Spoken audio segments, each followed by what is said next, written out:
Hi, I'm Jane, and together with Jodes, we are two proud feminists passionate about female empowerment. This podcast is our take on the real conversations, real issues, and real challenges we must stay focused on if we're going to inspire the next generation of female leaders, managers, and entrepreneurs to pick up the baton and continue the journey to equality. But be warned, there will be rants and the odd profanity, but mainly just lots of curious conversations, uplifting stories, great guests, and food for thought on the path we still have to travel. It is clear that our young girls need us to harness our gumption and to use our voices now to make the changes we all know need to happen. It's time to be a pioneer, not a passenger. To paraphrase the famous words of a female game changer, Hollywood's iconic Bette Davis, fasten your seatbelts.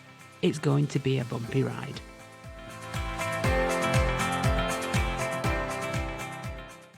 Well, hi everybody, and we are now, would you believe, in series 4 of Jane and Joe's on One, and this is episode 3, and we are delighted in this series, Female Energy Matters, to have our first guest, which is the wonderful Jackie Hyde, who is the owner and MD of Stanmore Insurance Brokers.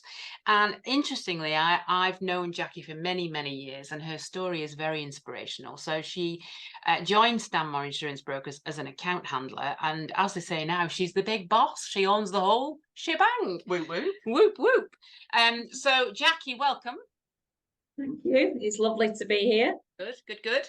So we are going to talk about your journey from being quite sort of focused in your male energy to making that switch, which is very courageous and takes a lot of self-awareness. And so I thought I would just remind everybody, because I know we're on episode 3 and we've probably talked about this a few times, but if you're just jumping in and this is your first session, female and male energy is very different. It behaves very differently. It has a very different focus. And most of us have male and female energy, but it's where we choose to live that matters. And so most of us have this 80-20 thing going on, where, you know, I can say quite honestly that I live 80% of the time in my female energy, but I also live 20% in my male, because I often need that energy running a business. But I live and I focus and I sit 80% of the time in my female. So let me just remind the listeners what female energy is. So female energy is nurturing, it's receptive, intuitive, and gentle. It has a need for harmony as opposed to a fight mentality. It's very much around that multitasking, which as women we all know and do all the time. It's a kind of global look at the world. We're big picture thinkers. If you sit in your female energy, you're a big picture thinker. Obviously, female energy focuses on emotional and compassion. We are supportive and team orientated, if this is where we sit.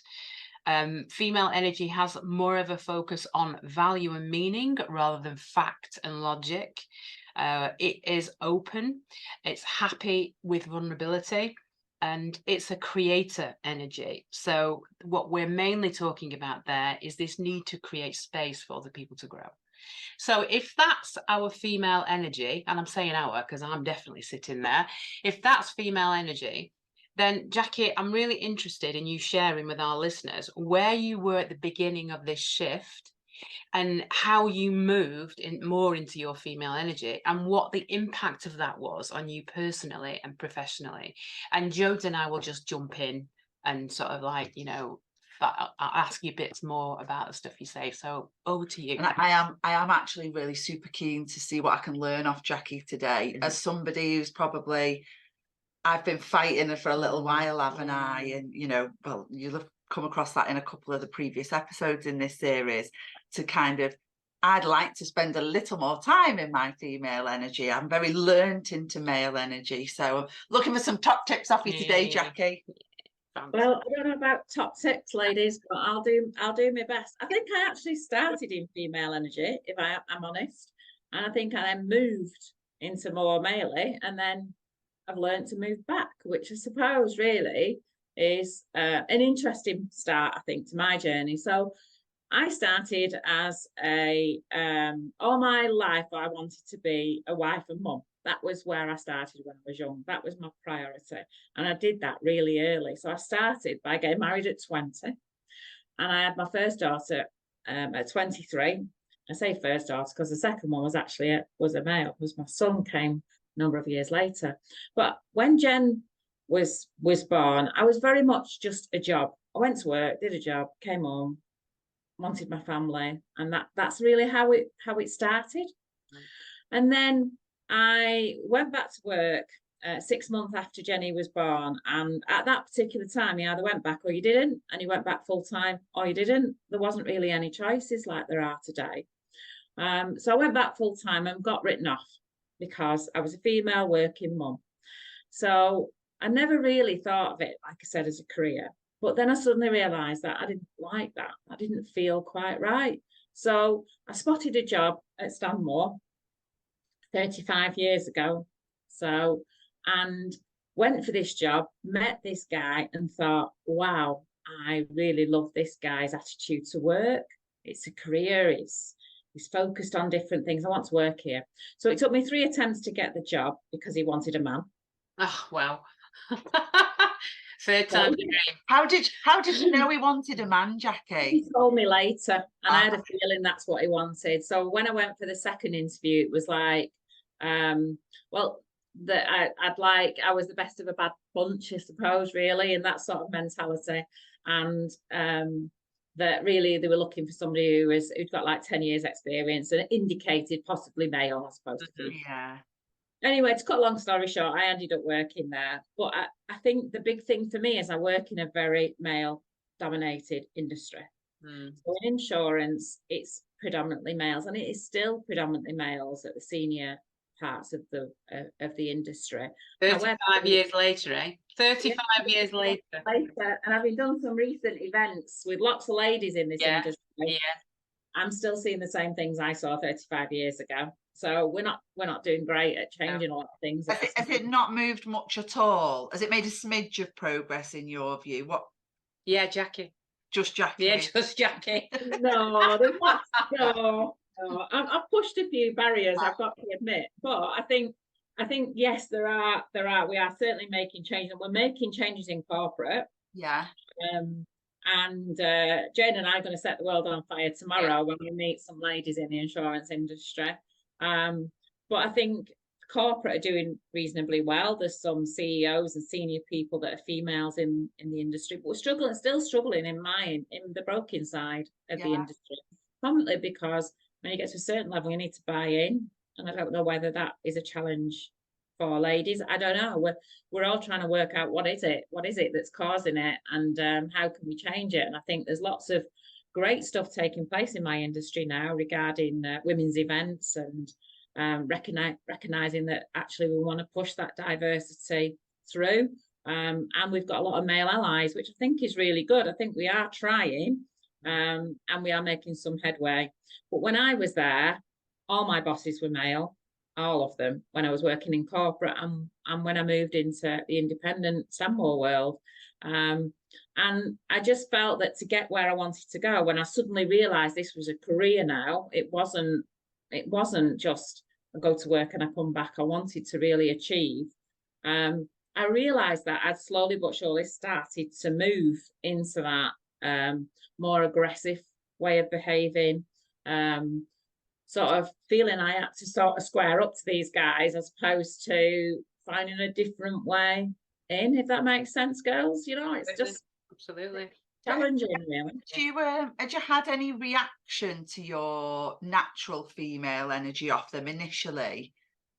No, because I don't think I actually used it very often. Do you think you put it away as soon as you knew? You were like, hang on a minute, if I'm going into this space, I better not be like that. I better be like them.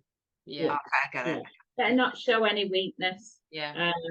You know, and I am quite a soft, emotional, very emotional individual, as Jane knows from many, many years of working alongside me. So I felt like I had to hide some of that, so it would then build up underneath me, so that when I did feel I could let it go, it was like, Niagara Falls. It was just you know, really, really difficult for a period of time. And I think I brought that home a lot. My husband always used to say, probably still says it to some degree, can tell what sort of day I had by how I shut the front door.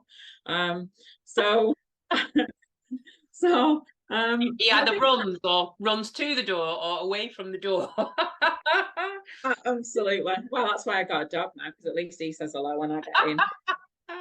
So Jackie, when you said that you put it away, you mentioned like you correlated your femininity and your female energy with weakness, the word weakness. Yeah. What do you mean by that? What do I mean by that? Yeah. So do you see that female energy as a weakness? No, I just think that men saw it Right. as a weakness. Okay. Not that I saw it as a weakness, Okay. but the way men expected me to be.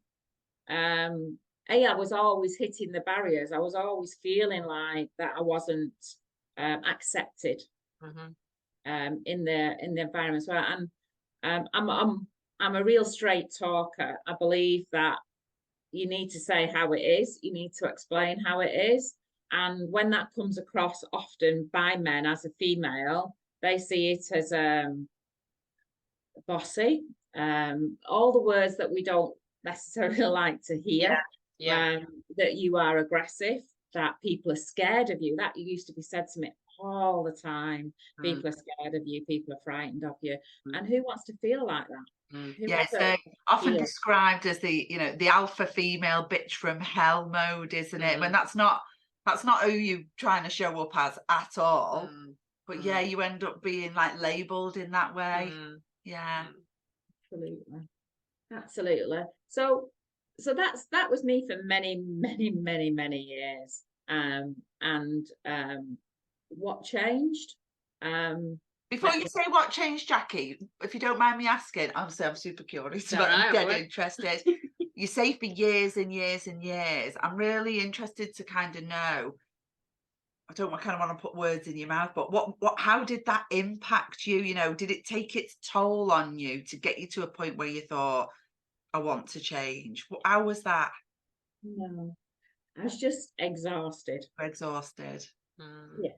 I constantly feel like you had to turn up and not be you. You Yeah. had to be somebody else to be heard, to get where you felt you had an entitlement to go. And because I'm quite strong in believing in myself and what I say and what I believe in, and more importantly, what I wanted to stand up for my clients, or my staff, or whoever I feel needs to be stood up for. I won't hide from that. You know, I think I'm fair. I think I'm good at saying when it's good as well as when it's bad. And I think that's really important. I think you often come across people who are complaining and moaning all the time, and finding all the faults. But I like to tell people when they're doing a great job. So I think I like to be fair in that. Yeah. But when you're doing that all the time, feeling like you're having to be somebody else, you get worn down. And I think that's where I ended up, worn out. And there was a big moment in my life, having taken on a very, very large account that grew and grew and grew and became a monster. And basically when it left after 9-10 years, nearly took me out, because it had dominated my life for so long. Again, working purely with men. In this particular client I work with, there was no females at all at these clients that were at my level that I was dealing with. And when they decided to move it away from me, I felt it was unfair, and I just lost confidence and self-belief in who I was. And I met Jane.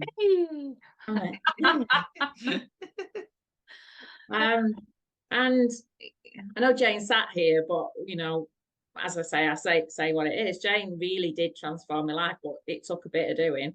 It seriously took some doing. It was like, Jackie, that you had kept yourself hidden for so long, hadn't you? And you kept pushing it down and pushing it down and pushing it down. And this was your intervention, this client, wasn't it? This big client. This was the to make sort of where I still know this client today. I'm still close to this client. I think, you know, the senior person there dealt with his homes insurances, and very wealthy man. And I still actually respect this guy today. I think he respects me. And I now say to him, losing your account is the best thing that ever happened to me.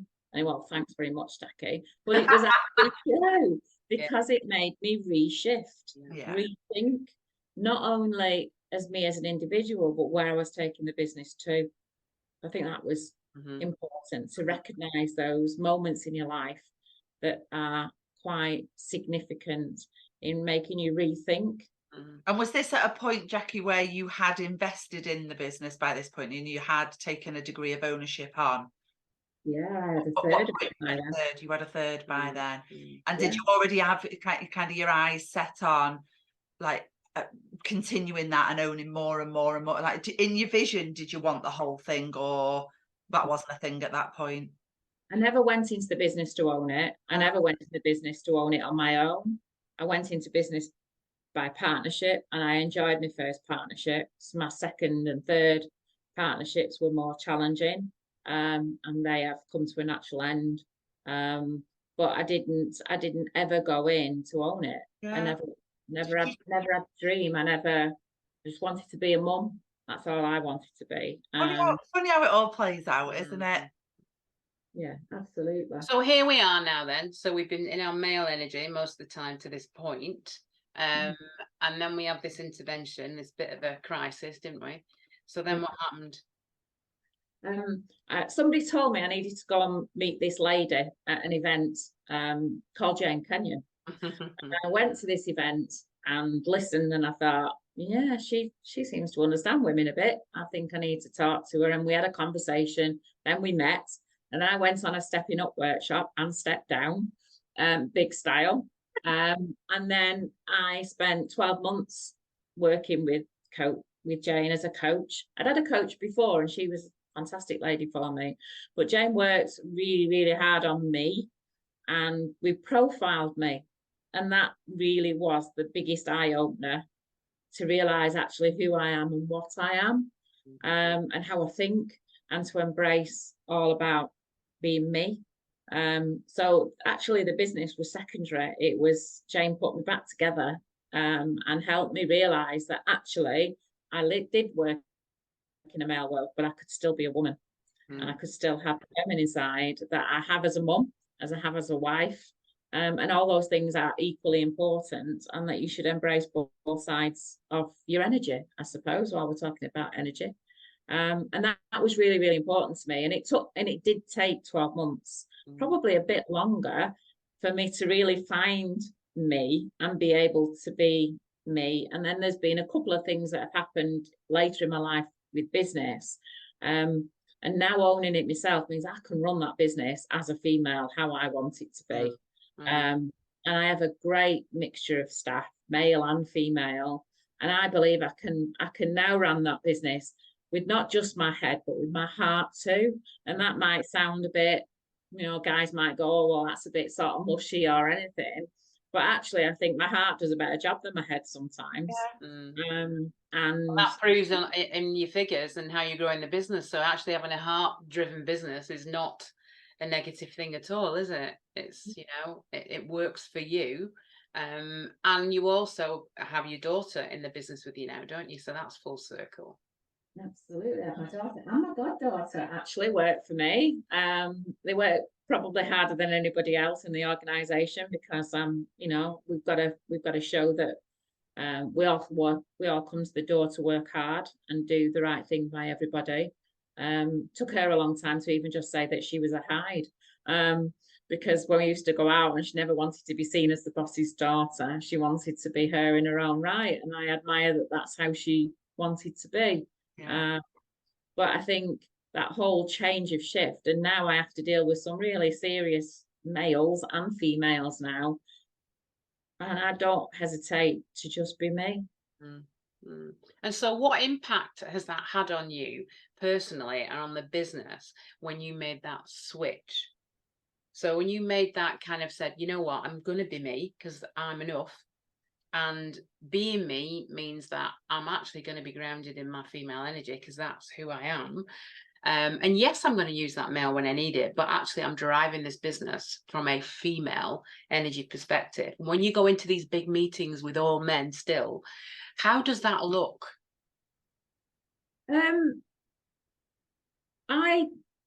I just go in as me, and I don't even think about it anymore. I don't think about who I should be or what I should be. I think about what I need to say. Yeah. I might think about how am I going to get this across.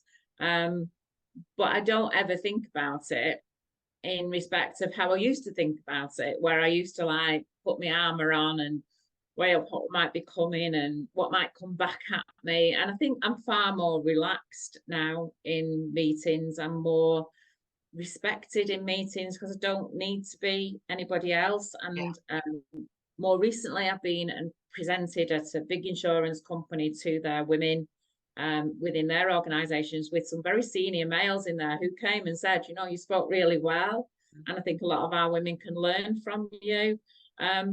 You know, that's just lovely to feel that actually I can be there and I can. And a lot of the stuff has come out that, you know, you are very open, you are prepared to tell people about the tough times, the vulnerable times. I am resilient, but I'm also prepared to show when I am struggling, and my team know when I'm struggling.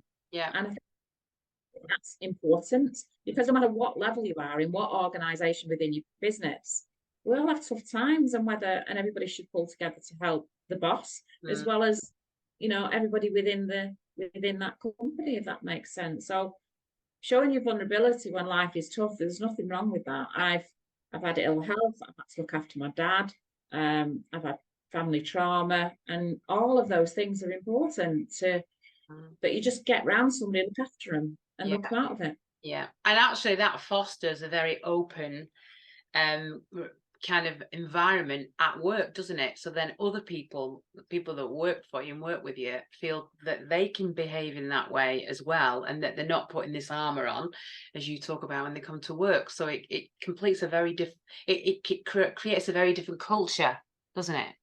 So if you think about the culture that you've created for your company now and what it was like when you first started, I bet it doesn't even look similar in any way, does it? But I'm still very close to the founder and my original boss. Yeah. You know what I mean? Yeah. I mean, very sadly, he's lost, you know, our boss has lost his wife very tragically recently. Went to see him, and we have a fantastic relationship, because if you ask me, would I change anything if I went back and did my life again? I wouldn't change a thing, because everything has taught me to be who I am today, and I'm proud of who I am today. So I don't have anything like that. But my view being, I mean, I say to you, you know, the fun I have with Steve is like, he can tell what day I've had by our shut front door. But I say to my team, I don't leave work at the work doorstep. So why should you leave personal at work doorstep? Because it doesn't, it's who you are as a person. Your life, isn't it? You can't take a bit out of it and say, well, I'll just leave that over there for now, because that's not going to bother me. So I think that's really important. And I think it's really important in my organisation that we all embrace the individuality of everybody. In profiling, we do a lot of it in our office, because the way I think isn't how somebody else thinks. And actually how they think can be very useful.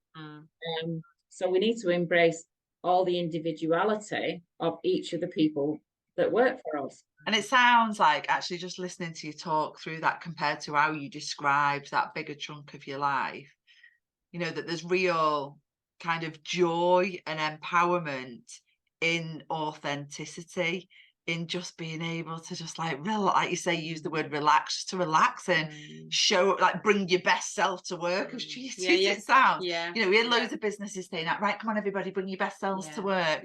But otherwise it's just a load of words, isn't it? You actually role model that, which makes it completely okay for everybody else to do themselves. And when you've got everyone bringing their best selves to work, everything thrives, doesn't it? Yeah. Absolutely, but sometimes you can't bring the best self to work. Sometimes in being your best self, something's going on. It's not about being polished and perfect. It's about the authentic you. The everything about you. And because you feel safe to do that, you know, you bring everything with you, don't you? So it does make a positive difference. And you shouldn't hide your feelings, because your feelings, you can't say to somebody, you don't feel like that, Mm, because nobody can tell you how to feel. mm. You can embrace feelings and take, you know, some positivity. I mean, I was up for an award on Friday and I didn't win it, and it really bothered me. However, I've come back Bothered and me. thought, right, what am I going to do now Mm.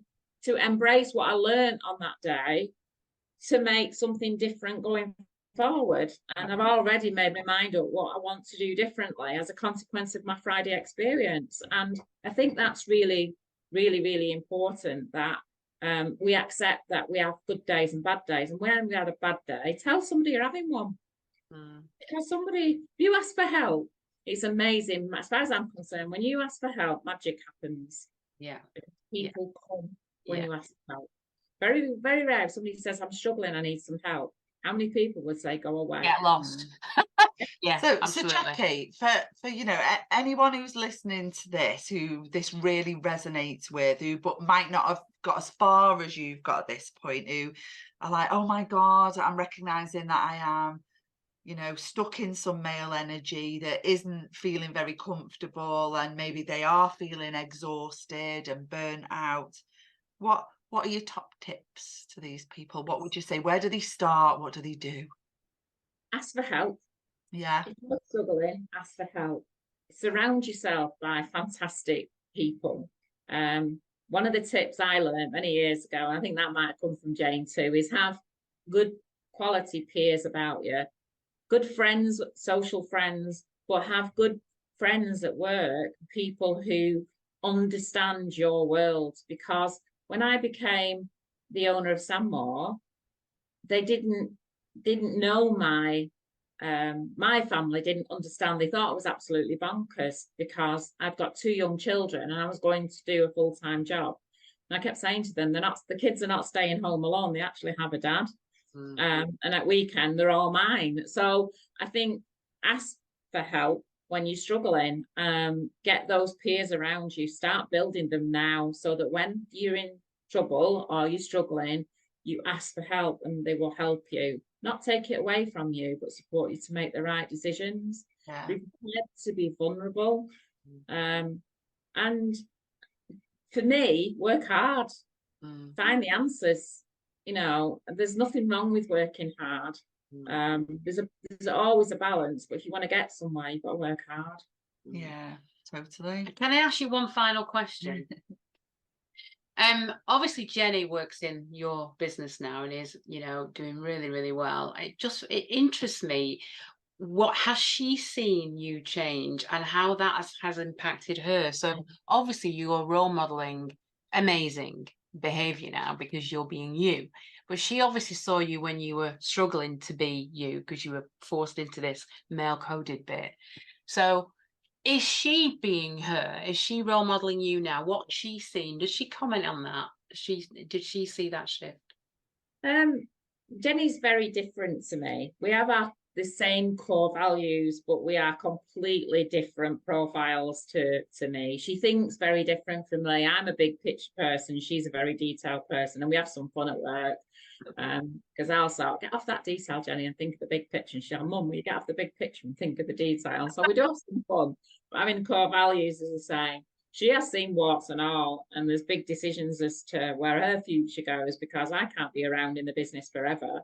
And the next generation, if they want it, need to take it on. And I think it must be hard for her to see the really hard times, you know, when I was seriously ill and having to work. And I run it on my own, which I don't really want for her. I wanted to have good partners, because I think if you've got good partners, you shouldn't have to work. You have to work hard, but you don't have to work as hard, and you're not feeling quite as lonely, because it can be very lonely running a business on your own. But she's incredibly proud of me. And I think that's what really, really matters to me. So I think it's a really important thing. And she's my best friend. As well as my daughter. And I think that says everything to me. You know, didn't win on Friday, but my God, did we enjoy the retail therapy. We spent a lovely weekend together. Special times. So even hearing you talk, Jackie, is like such a joy for me, because all your language is very, very female. The way you talk about your business, the way you talk about you, the way you talk about the team, you know, the way you talk about, you know, the big picture and so on and so forth. Oh, so much of that is your female energy. So you, without you even knowing, so you don't really, like you say, you don't walk in a room going, right, I just get the list out. I've got to do this, I've got to behave. Ooh, when they say that, I have to do this, because you're just in your natural energy, and that is strong female. There is some male in there as well, but you are far more in your female energy today than you were when I met you. So it's a real joy for me, and I really thank you for coming on and sharing that and being open and vulnerable, and all those things.